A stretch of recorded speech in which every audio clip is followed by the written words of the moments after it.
दोस्तों आइए इस वीडियो के द्वारा हम विज्ञान के लगभग 100 क्वेश्चनों को 100 इम्पॉर्टेंट क्वेश्चनों को वन लाइनर के थ्रू दोस्तों हम क्या करते हैं, आइए सीखते हैं। और दोस्तों ये इन आरआरबी एनटीपीसी के जो एग्जाम चल रहे हैं, जैसे ग्रुप डी का हो गया, एसएससी जीडी का एग्जाम हो गया, होम गार्ड का एग्जाम हो गया, इनमें जीके जीएस के थ्रू ये साइंस के क्वेश्चन जरूर से जरूर आ सकते हैं। तो आइए दोस्तों एक एक कर करके इनको हम वन लाइनर के थ्रू पढ़ते हैं। तो चलिए चलते हैं, शुरू करते हैं वीडियो दोस्तों। आइए तो दोस्तों पहला जो क्वेश्चन दिया गया है वो कह रहा है कि जीवाणु की खोज निम्नलिखित में से सर्वप्रथम किसने की। तो जो दोस्तों जीवाणु की खोज की थी वो किसने की थी? ल्यूवेनहॉक ने की थी। किसने की थी दोस्तों? ल्यूवेनहॉक ने की थी। याद रखना दोस्तों, जीवाणु की खोज किसने की थी? ल्यूवेनहॉक ने की थी। अगला क्वेश्चन कह रहा है दूध से दही के रूप में जमने के कारण, दूध के दही के रूप में जमने के कारण कौन सा है, कौन सा कारण है? तो उसमें दोस्तों जो एक बैक्टीरिया उसका नाम है लैक्टोबैसिलस बैक्टीरिया, ये दूध से दही को जमा देता है। दूध को किसमें जमा देता है? दही में। वो कौन है? लैक्टोबैसिलस है। अगला प्रश्न कह रहा है फलों का अध्ययन। अगला प्रश्न क्या कह रहा है? फलों का अध्ययन क्या कहलाता है? तो याद रखना दोस्तों, जो फलों का अध्ययन है वो कहलाता है पोमोलॉजी। फलों के अध्ययन को क्या कहते हैं? पोमोलॉजी। अगला प्रश्न जो दोस्तों कह रहा है उस प्रश्न के पास चलते हैं। तो आइए अगले प्रश्न के पास चलते हैं। अगला प्रश्न कह रहा है पीतल पीतल किन दो धातुओं का मिश्रण है? तो याद रखना दोस्तों, पीतल को तांबे और जस्ते को मिला करके दोस्तों पीतल को बनाया जाता है। तो दोस्तों जो पीतल धातु है वो तांबा और जस्ता मिल करके बनती है। अगला दोस्तों, पागल कुत्ते के काटने से कौन सी बीमारी होती है? तो दोस्तों पागल कुत्ते के काटने से जो बीमारी होती है उसका नाम है हाइड्रोफोबिया। इस बीमारी में क्या होता है दोस्तों, इसको भी याद रखना कि इस बीमारी में जो जिसको कुत्ता काट लेता है उस व्यक्ति को या उस पेशेंट को दोस्तों पानी से बहुत डर लगता है। तो याद रखना इसीलिए इसको हाइड्रोफोबिया दिया गया है नाम। अगला जो प्रश्न कह रहा है, अगला प्रश्न क्या कह रहा है आइए उसको देखते हैं। किस रंग का तरंग दैर्ध्य अधिकतम होता है? तो दोस्तों आगे बढ़ा के देखते हैं किस रंग का तरंग दैर्ध्य दोस्तों अधिकतम होता है। तो याद रखना लाल रंग की जो तरंग दैर्ध्य है दोस्तों वो क्या होती है? अधिक। अर्थात लाल रंग बहुत दूर तक दोस्तों विचरण कर सकता है, तो इसलिए दूर तक ये दिखाई देता है दोस्तों। तो इसलिए इसकी तरंग दैर्ध्य दोस्तों सबसे अधिक, इसीलिए लाल रंग के दोस्तों सिग्नल बनाए जाते हैं ताकि लाल रंग दूर से दिख जाए। अगला दोस्तों प्रश्न है न्यूट्रॉन की खोज किसने की थी? तो याद रखना दोस्तों, न्यूट्रॉन की खोज किसने की थी? जेम्स चैडविक ने। किसने? जेम्स चैडविक ने। प्रोटॉन की खोज किसने की थी? रदरफोर्ड ने। प्रोटॉन की खोज किसने की थी? रदरफोर्ड की। और प्रोटॉन को सबसे पहली बार किसने अध्ययन किया था? तो याद रखना दोस्तों गोल्डस्टीन ने। और न्यूट्रॉन की आप जानते हैं किसने? चैडविक ने। और इलेक्ट्रॉन की किसने की थी? इलेक्ट्रॉन की थी जे थॉमसन ने। आगे चलते हैं दोस्तों प्रश्न के पास। आगे प्रश्न कहता है कि विद्युत प्रतिरोध का मात्रक क्या होता है? तो विद्युत प्रतिरोध का दोस्तों जो मात्रक होता है वो होता है ओम। विद्युत प्रतिरोध का मात्रक क्या होता है? ओम। अगला प्रश्न कह रहा है, अगला प्रश्न क्या कह रहा है? लाल रक्त कण का जीवन काल दोस्तों मतलब कितने दिन ये जिंदा रहता है? लाल रक्त कोशिकाएं जो होती हैं दोस्तों हमारे अंदर जो सेल हैं आरबीसी, जिन्हें हम रेड ब्लड सेल कहते हैं, वो कितने दिन जीवित रहती हैं? 120 दिन। आरबीसी का जो जीवन काल होता है दोस्तों याद रखना 120 दिन होता है। अब अगले प्रश्न के पास चलते हैं। अगला प्रश्न कहता है दूध की शुद्धता का मापन किसके द्वारा किया जाता है? दूध की शुद्धता का मापन किस यंत्र के द्वारा किया जाता है? तो इसका जो प्रश्न का उत्तर है दोस्तों वो आप देंगे स्वयं। इस प्रश्न का उत्तर आप कमेंट्स बॉक्स में जरूर देंगे कि दूध का शुद्धता का मापन किस यंत्र से किया जाता है। और दोस्तों ये वेरी इंपॉर्टेंट प्रश्न है दोस्तों, याद रखना ये बहुत ही इंपॉर्टेंट प्रश्न है, कई बार एग्जाम में आया हुआ है। अगले प्रश्न के पास चलते हैं। अगला प्रश्न कह रहा है दोस्तों कि गोबर गैस में मुख्य रूप से क्या पाया जाता है? तो याद रखना गोबर गैस से जो मुख्य रूप से एक गैस निकलती है उसका नाम होता है मेथेन गैस। वो गोबर गैस से निकलती है। अगला दोस्तों प्रश्न क्या कह रहा है? अगले प्रश्न के पास चलते हैं। अगला प्रश्न कह रहा है दोस्तों कि प्रकाश वर्ष किसकी इकाई है? प्रकाश वर्ष इसके द्वारा क्या नापा जाता है दोस्तों? तो प्रकाश वर्ष के पास प्रकाश वर्ष से जो दोस्तों नापा जाता है वो है दूरी।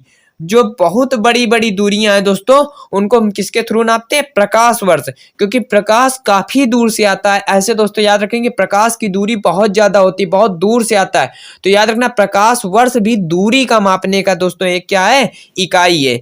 अगला प्रश्न जो दोस्तों कह रहा है, अगला प्रश्न क्या कह रहा है कि केंचुए की कितनी आंखें होती हैं? केंचुए की कितनी आंखें होती हैं? तो याद रखना दोस्तों केंचुआ एक ऐसा जीव है जिसके एक भी आंख नहीं होती है। केंचुए के पास कोई आंख नहीं होती है दोस्तों। अगले प्रश्न के पास चलते हैं। अगला प्रश्न कह रहा है राष्ट्रीय विज्ञान दिवस कब मनाया जाता है? तो याद रखना राष्ट्रीय विज्ञान दिवस कब मनाया जाता है? 28 फरवरी को राष्ट्रीय विज्ञान दिवस मनाया जाता है। अगले प्रश्न के पास चलते हैं। अगला प्रश्न कह रहा है प्रतिरोध, आइए दोस्तों फिर से वही आ गया है, अब इसमें अगला प्रश्न है। अगला प्रश्न कह रहा है कि भोजन में उपस्थित ऊर्जा को मापा जाता है। तो याद रखना ऊर्जा की मापने की एक इकाई होती है दोस्तों, वो होती कैलोरी, जो किसके थ्रू मापी जाती है? भोजन में नापी जाती है दोस्तों। अगले प्रश्न के पास चलता, अगला प्रश्न कहता है पृथ्वी की स्थिति और संरचना के अध्ययन को क्या कहते हैं? तो याद रखना पृथ्वी की स्थिति और संरचना के अध्ययन को दोस्तों क्या कहते हैं? वो कहते हैं भूमि विज्ञान या भूविज्ञान। भूविज्ञान में दोस्तों हम पृथ्वी की स्थिति, संरचना या उसके आकार प्रकार सबको हम दोस्तों इसी में क्या करते हैं? अध्ययन करते हैं। भूविज्ञान जैसे जीव विज्ञान में जीवों को, भौतिक विज्ञान में भौतिक तत्वों को, रसायन विज्ञान में रसायनों को, ऐसे ही भूविज्ञान में पृथ्वी की संरचना और स्थिति के बारे में। अगले प्रश्न के पास चलते हैं दोस्तों। एक एक प्रश्न आप समझते जाइएगा, आपको उत्तर मिलते जाएंगे पेपर में। जैसे ही आप बैठेंगे आपको एक एक प्रश्न का आसानी से उत्तर याद आता जाएगा। बस दोस्तों इस वीडियो को लास्ट तक देखें, मन से देखें दोस्तों, एक ही बार में चीजें ज्यादातर याद हो जाती हैं। जब दोस्तों माइंड उस तरीके से क्रिएट करते हैं किसी चीज को, तो माइंड हमारा जल्दी रीड करता है किसी चीज को, और रीड करने के बाद जल्दी अंडरस्टैंड करके उसको क्या कर देता है? सेव करता है। अगले प्रश्न के पास चलते हैं। पचे हुए भोजन का अवशोषण कहाँ पर होता है? तो दोस्तों पचे हुए भोजन का जो अवशोषण होता है वो छोटी आंत में होता है। तो याद रखना अवशोषण का मतलब होता है उसको मतलब हमारे शरीर के द्वारा क्या कर लिया जाता है? ऑब्जर्व कर लिया जाता है, मतलब सुरक्षित कर लिया जाता है अंदर। तो कहाँ पर किया जाता है? तो वो दोस्तों छोटी आंत में किया जाता है। अगले प्रश्न के पास चलते हैं। कहता है टेलीविजन का आविष्कार, टेलीविजन का आविष्कार किसने किया था? तो J.L. वेयर्ड ने टेलीविजन का आविष्कार किया था।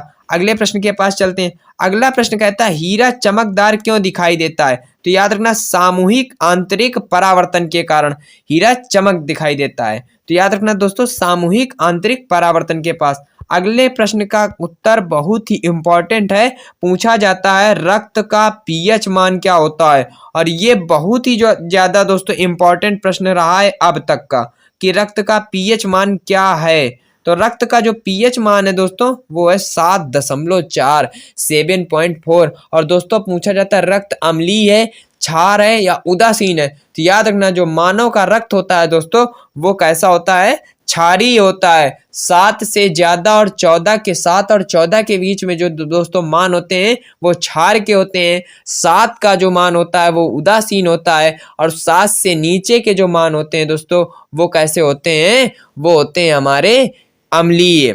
आगे नीचे चलते हैं दोस्तों अगले प्रश्न के पास। अगला प्रश्न कह रहा है दोस्तों, क्या कह रहा है कि बारूद बनाने में किस रसायन का प्रयोग किया जाता है? तो बारूद बनाने में दोस्तों सल्फर का प्रयोग किया जाता है। सल्फर एक विस्फोटक होता है दोस्तों जिसका हम प्रयोग करते हैं। अगला है पृथ्वी पर सबसे अधिक मात्रा में पाया जाने वाला धातु कौन सा है? तो जो पृथ्वी में सबसे ज्यादा मात्रा में पाया जाने वाला धातु है वो है दोस्तों याद रखना एल्यूमिनियम। एल्यूमिनियम की जो मात्रा है जो पृथ्वी में वो सबसे ज्यादा है, सभी धातुओं में सबसे ज्यादा एल्यूमिनियम है दोस्तों। अगला प्रश्न कहता है कि मोती मुख्य रूप से किस पदार्थ का बना होता है? मोती मुख्य रूप से किस पदार्थ का बना होता है? तो कैल्शियम और दोस्तों कार्बोनेट। तो याद रखना कैल्शियम कार्बोनेट का कौन बना होता है? मोती बना होता है। अगले प्रश्न के पास चलते हैं। अगला प्रश्न हमारा कह रहा है कि मानव शरीर में सबसे अधिक मात्रा में पाया जाने वाला तत्व कौन सा है? हम प्रतिदिन दिन भर दोस्तों ऑक्सीजन ग्रहण करते हैं। तो इसीलिए दोस्तों हमारे शरीर में सबसे ज़्यादा मात्रा किसकी है? ऑक्सीजन की है। जिस चीज़ को हम पूरा दिन लगातार ले रहे हैं तो दोस्तों सबसे ज़्यादा मात्रा किसकी हो जाएगी? उसी की ऑलरेडी हो जाएगी। अगर हम धुआं लेंगे दोस्तों तो हमारे शरीर में ऑक्सीजन की मात्रा घट करके किसकी मात्रा बढ़ जाएगी? धुआं की मात्रा बढ़ जाएगी। इसीलिए हम कहते हैं तंबाकू, बीड़ी, सिगरेट से हमें क्या होना चाहिए? दूरी बनाकर रखना चाहिए, क्योंकि ज़्यादातर जिसका प्रयोग करेंगे उसी की मात्रा हमारी बॉडी में क्या होती है दोस्तों? बढ़ जाती है। अगर हम दिन भर किसी चीज़ को पढ़ेंगे तो वो चीज़ हमारे अंदर ज़्यादा जाएगी। ऐसे ही ज़्यादातर जिस चीज़ का प्रयोग करेंगे वो हमारे शरीर में उतनी ही ज़्यादा जाएगी। अगले प्रश्न के पास चलते हैं। अगला प्रश्न क्या कहता है दोस्तों? अगला प्रश्न क्या कह रहा है कि किस प्रकार के ऊतक शरीर की सुरक्षा कवच का कार्य करते हैं? तो याद रखना दोस्तों, एपिथेलियम ऊतक जो होता है वो हमारे शरीर में किसका कार्य करता है? सुरक्षा कवच का कार्य करता है। एपिथेलियम ऊतक, यहाँ एक लिख गया है दोस्तों, ये एक काट देना, इसकी जगह क्या लिख लेना? एपिथेलियम ऊतक। अगले प्रश्न के पास चलते हैं। आइए दोस्तों, अगला प्रश्न क्या कह रहा है? अगला प्रश्न कह रहा है मनुष्य ने सर्वप्रथम किस जीव को अपना पालतू बनाया? तो मनुष्य ने जो सर्वप्रथम अपने किसी जीव को पालतू बनाया वो था हमारा प्यारा डॉगी, जिसको हम कुत्ता कहते हैं। कुत्ता को मनुष्य ने सबसे पहले पालतू जानवर के रूप में पाला। किस वैज्ञानिक ने सर्वप्रथम बर्फ के दो टुकड़े को आपस में पिघलाकर या घिसकर पिघला दिया था? तो वो वैज्ञानिक थे दोस्तों डेवी वैज्ञानिक जो थे दोस्तों, उन्होंने बर्फ के दो टुकड़ों को आपस में घिस करके क्या कर दिया था? पिघला दिया था। अगले प्रश्न के पास चलते हैं। गुब्बारे में कौन सी गैस का प्रयोग होता है? तो गुब्बारे में जो उड़ने वाले गुब्बारे होते हैं उनमें कौन सी गैस का प्रयोग होता है? हीलियम गैस का प्रयोग होता है। अगला कह रहा है लाल रक्त कण या लाल रक्त कणिकाएं, जिन्हें हम आरबीसी कहते हैं, रेड ब्लड सेल कहते हैं, उनका निर्माण कहाँ होता है? तो याद रखना उनका निर्माण कहाँ होता है? अस्थि मज्जा में।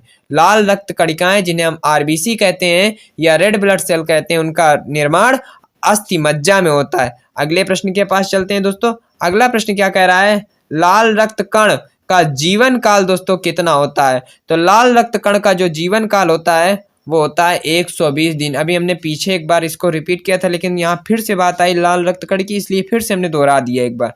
अगला है श्वेत रक्त कण का जीवन काल 2 से 4 दिन होता है। आरबीसी का जीवन काल 120 दिन, और वहीं जो डब्ल्यूबीसी होती हैं, व्हाइट ब्लड सेल होती हैं, उनको 2 से 4 दिन उनका जीवन काल होता है। इसके बाद वो क्या होती हैं दोस्तों?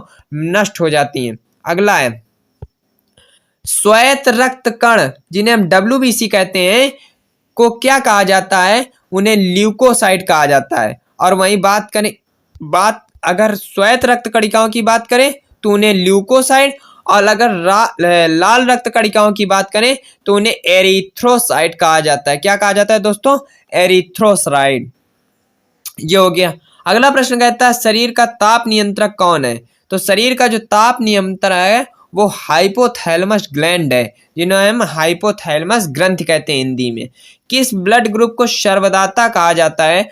तो जो सबको दे सकता है दोस्तों वो है blood group O blood group दोस्तों सबको दे सकता है। जिसका भी ओ ब्लड ग्रुप है वो दोस्तों किसी को भी खून दे सकता है। अगले प्रश्न के पास चलते हैं। अगला प्रश्न क्या कह रहा है दोस्तों? अगला प्रश्न कह रहा है किस ब्लड ग्रुप को सर्वग्राही कहा जाता है? ये किसी का भी ब्लड ग्रुप होता है तो वो किसी का भी खून ले सकता है। वो कहता है ए और बी, जिसका ए बी ब्लड ग्रुप है वो किसी का भी क्या कर सकता है? खून ले सकता है। अगला है ब्लड प्रेशर को मापने का जो यंत्र है उसको क्या कहते हैं? उसको कहते हैं स्फिग्मोमैनोमीटर। स्फिग्मोमैनोमीटर के द्वारा जो है दोस्तों वो ब्लड प्रेशर, जिसको हम हाई बीपी या लो बीपी कहते हैं, वो स्फिग्मोमैनोमीटर के द्वारा नापा जाता है। इंग्लिश में इसको क्या कहते हैं? स्फिग्मोमैनोमीटर, और हिंदी में भी इसको स्फिग्मोमैनोमीटर कहते हैं। इसके द्वारा ब्लड प्रेशर या रक्तचाप को क्या किया जाता है? नापा जाता है। अगला प्रश्न कह रहा है दोस्तों कि भोजन का पाचन प्रारंभ होता है कहाँ पर? भोजन का पाचन, तो दोस्तों हमने पहले भोजन का कहाँ पर रखा? मुख में रखा, तो इसलिए मुख में सबसे पहले भोजन का पाचन क्या हो जाता है दोस्तों? शुरू हो जाता है।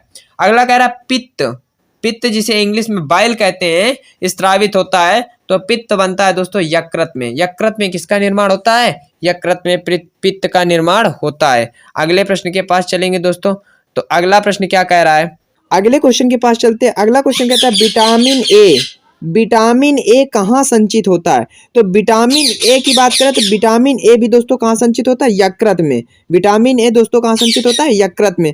अगले क्वेश्चन के पास चलें। अगले क्वेश्चन कहता है कि हमारा कि शरीर की सबसे बड़ी ग्रंथि कौन सी है? तो शरीर की जो सबसे बड़ी ग्रंथि है वो है दोस्तों कौन? यकृत। शरीर की सबसे बड़ी ग्रंथि कौन सी है? यकृत। और शरीर की सबसे छोटी ग्रंथि कौन सी है? तो याद रखना, शरीर की जो दोस्तों सबसे छोटी ग्रंथि है वो है पीयूष ग्रंथि। पीयूष ग्रंथि दोस्तों शरीर की सबसे छोटी ग्रंथि है और इसी पीयूष ग्रंथि को क्या कहते हैं दोस्तों? मास्टर ग्रंथि कहा जाता है। पीयूष ग्रंथि को क्या कहा जाता है दोस्तों? Master gland. याद रखना दोस्तों, पीयूष ग्रंथि को मास्टर ग्लैंड भी कहा जाता है। तो ये भी आंसर आपका हो जाएगा पीयूष ग्रंथि के हिसाब से। अगले क्वेश्चन के पास चलते हैं। अगला क्वेश्चन है 45 नंबर। 45 नंबर पूछा जाता है पीयूष ग्रंथि कहाँ पाई जाती है? जो पीयूष ग्लैंड है ये दोस्तों हमारे शरीर के किस भाग में होती है? तो पीयूष ग्रंथि जो है दोस्तों हमारे शरीर में कहाँ पे होती है? मस्तिष्क में होती है और ये दोस्तों हमारे शरीर को कंट्रोल करती है दोस्तों मस्तिष्क के द्वारा। अगला कह रहा है शरीर में कितनी हड्डियां होती हैं? ये दोस्तों बहुत छोटे लेवल का क्वेश्चन है। शरीर में कितनी हड्डियां होती हैं? तो शरीर में जो हड्डियों की संख्या है वो दोस्तों कितनी है शरीर में? 206। हमारे शरीर में कुल 206 हड्डियां होती हैं और नवजात शिशु में 204 हड्डियां होती हैं। अगली दोस्तों प्रश्न की बात करें। अगला प्रश्न कह रहा है मांसपेशियों की कुल संख्या हमारे शरीर में कितनी है? तो मांसपेशियों की जो संख्या हमारे शरीर में वो 639 है। लगभग कितनी है दोस्तों? 639 हमारे शरीर में मांसपेशियों की संख्या है। अगले प्रश्न के पास चलते हैं। अगला प्रश्न कह रहा है कि लार में कौन सा एंजाइम पाया जाता है? तो लार में जो एंजाइम पाया जाता है उसका नाम होता है दोस्तों टाइलिन। टाइलिन नामक एंजाइम हमारी लार में पाया जाता है। अगले प्रश्न के पास चलते हैं। अगला प्रश्न कह रहा है विषाणुओं का अध्ययन क्या कहलाता है? तो विषाणुओं का जो अध्ययन होता है वो दोस्तों कहलाता है वायरोलॉजी। विषाणुओं का अध्ययन क्या कहलाता है? वायरोलॉजी। अगला प्रश्न कह रहा है पक्षियों का अध्ययन क्या कहलाता है? पक्षियों के अध्ययन को कहते हैं पक्षी विज्ञान। याद रखना दोस्तों, पक्षियों के अध्ययन को क्या कहते हैं? पक्षी विज्ञान।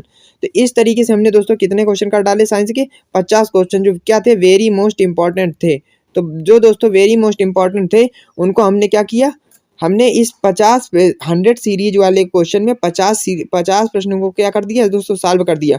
बाकी के दोस्तों जो 50 प्रश्न हैं वो अगले वीडियो में आपको देखने को मिलेंगे। अगर दोस्तों वीडियो पसंद आए तो वीडियो को लाइक और चैनल को सब्सक्राइब जरूर कर लेना ताकि आगे आने वाली इन्फॉर्मेशन आप तक जल्दी से पहुंच सके, इसलिए आप बेल आइकन को जरूर प्रेस कर लेना। तब तक के लिए दोस्तों धन्यवाद। आपका पेपर अच्छा जाए।